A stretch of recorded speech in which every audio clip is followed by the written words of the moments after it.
to the channel. In today's video, we're going to take a look at the Transformers Legacy Core Class Dinobot Scarr, a Dinobot that never showed up in the G1 franchise but was still present within that universe. So I will just be reviewing this Core Class figure made by Legacy and Hasbro, and then we'll do some size comparisons, transform him, show him how to combine with Volcanicus and other cool stuff. So without further ado, let's get started with the figure's packaging. So upon getting Scarr out of the packaging, I really did love this packaging. I'm not gonna lie, it really looks really cool. We have Legacy Evolution Dinobot Scarr with the Autobot logo, Legacy Evolution, and then we get that really cool Ankylosaurus dinosaur mode right there, which I thought was really cool. We never saw Dinobot dinosaur in this mode, and let's talk about that robot mode. I mean, that robot mode looks so sick. If Studio Series or another main line like Legacy or maybe another line down the future will make a leader class out of this, I would honestly buy it because it looks so sick. This has so much potential. I really hope they do make a leader class at some point. This figure is 4 out of the 6 dinosaurs that combined with Volcanicus. Grimlock was the 3rd one. This is the 4th one. We'll be going into the 5th and 6th one in our next videos, and I'll try to get the 1st and 2nd one pretty soon. And then here on the side of the packaging, we have the Legacy artwork of the Autobot side, basically the good guy side. So yeah, he transforms in 9 steps from dinosaur to Ankylosaur mode. So yeah, now let's focus on the figure itself. So starting off with the figure, just grabbing him out of the packaging, we can see we have a lot of nice detail around the chest region. We get gold paint, we get some red paint, and we even get this unique head sculpt for Scarr. Honestly, we never saw this guy in G1, but it would have been really sick to have him. As far as robot mode is concerned, he looks really nice. He looks bulky, chunky, similar to the rest of the Dinobots. He does have some detailing here at the feet, so we can see where the feet are supposed to be. But here on the back, we can see the Ankylosaurus dinosaur mode, as well as this peg and the feet right here. On the shoulders, we see the Ankylosaurus armor plating, which right here are just the shoulders. And right here, he does contain one blaster. He's just his blaster, and honestly looking like a fist, which is going to be the fist of Volcanicus later on in this little short series. So without further ado, let's check out how this guy scales with other Dinobots. So here I have Grimlock compared next to Scarr, and honestly these are the worst core class Dinobots ever, I'm not gonna lie. But they still look really great in just standing there alone, because it just looks really nice. Honestly, I prefer Scarr a little bit more than Grimlock, because I feel like Scarr does have a little bit more articulation than Grimlock. I'm not so sure. Maybe it's just because he walks on 4 feet, and then while Grimlock is just a bipedal dinosaur. So yeah, I feel like I prefer this one more than this one. We have possibly the best Dinobot here being Snarl, and which we'll focus on in another video. The same applies here for Swoop, and which we'll focus on in another video as well. Here is a core class group shot as of right now that I have, and I cannot wait to get Slag and Sludge for these characters and combine them into Volcanicus, because that is the main goal for these Dinobots. We have 4 right now, we are missing 2 to make those 6. Speaking of dinosaur combiners, here's a throwback comparison to the Ractonite, Paleotrex, and the Wingfinger combiner Dinobot, which I forgot the name. I'll just call it Dinobot Fossilizer. So basically, Fossilizer compared to this core class Snarl looks really sick. I really do like this design. It gives me those Bayverse vibes. I really miss those movies, not gonna lie. But moving on, back to not gonna lie, this figure is fairly articulated. I think he's slightly more articulated than Grimlock. So first we're gonna start off with the head. It is on a swivel joint, so it could just go side to side. Can't look up and down, and can't tilt side to side, so it just could do a full 360. That's all it could do. The arms are on ball joints, so you know the drill. They are 360. Unfortunately, no elbow joints either. Missed opportunity. They could have designed an elbow joint having this open, and then it could have just clicked inside there or something. It could have just folded to the side and then clicked like that. Kind of a missed opportunity that they had.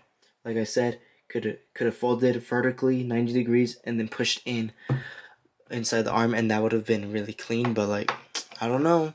Hey, it's Hasbro. He does have a waist joint, so yeah, there's that. He does have another ball joint at the legs, so you know the drill right there. Infinite range of motion, and a ball joint at the knee. So practically much the thigh rotation and the knee rotation into one. No ankle rotation. I don't expect it from a core class figure that much. But I mean, come on, elbow rotation. I mean, come on, they could have added that. But it's all right. But at least it's not as bad as Grimlock was. So this figure is pretty much all right. So now to transform him was quite simple, quite hard. So if you haven't done so already, put this already to the side. You are gonna focus right here. Make sure his head is facing forward and close it right there. Make sure close this and close that. And then this will pop off. I will tell you that this will pop off, and it's kind of hard to click it sometimes. So yeah, once you have that, just combine these two halves together like that. And then after that, you're gonna push this whole region. You're gonna rotate this all the way right here. Then you're gonna push this right here. So yeah, the rotation was basically for the for connecting and for transformation, and also probably the no elbow joint was also due to make it click inside place. So I think there's a reason after that. And then after that, you're gonna put the legs down, and then you're gonna put the club down, and here we have Scarr transformed into his Ankylosaurus mode. Pretty much simple, pretty much fast and simple. Probably the easiest transformation ever. I do like it. It's really fun, and I really hope to get more dinosaurs to combine into this really cool character. So here we have all of my little Dinobots here. All of these little baby Dinobots here. So here we have Scarr, Grimlock, Snarl, and Swoop. And I did want to focus mostly on Scarr and Dinobot here. I mean, Scarr and Snarl over here, because we can see that they are both quadrupedal dinosaurs, and then we can see how a Stegosaurus and Ankylosaurus was. Obviously, I forgot which one is bigger. I think the Ankylosaurus was slightly smaller. I think. Correct me if I'm wrong, but we can see how these dinosaurs scale, and he is a bit bigger, so they're not accurate to real life, but we can see how this would look. And comparing next to Swoop, we can see as far as wingspan goes, he is nearly as big as him. As far as this goes, not that much. And then finally here for Grimlock, we can see Grimlock is obviously smaller than any of them as far as any of them is concerned, because Grimlock is bipedal and he's taller. So they are smaller than him in height, but in length they all win overall against Grimlock. So yeah, that was these Dinobots compared.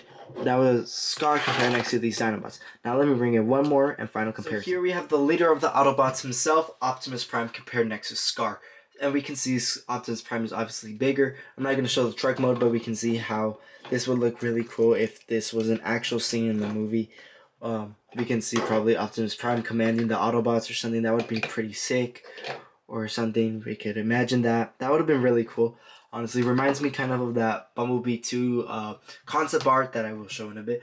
How Optimus Prime and the Autobots were charging against the Terracons. So yeah, basically something like that. It looks really cool. Now let me give you my final thoughts. So as far as articulation and paint and detail and everything, I say this figure is an absolute. You should get it. Obviously, it does not have articulation on the elbows, but I still think it's a really nice figure. It's better than Grimlock. So and this does form the right arm. So as we saw earlier, the right arm of Volcanicus. So I think that this is honestly one of the best, not the best Dinobots, but it's a really nice Dinobot. I'll show you the best in our next videos. So thank you for watching. Please subscribe, leave a nice comment, and until my next video, I'll see you then. Thank you for watching.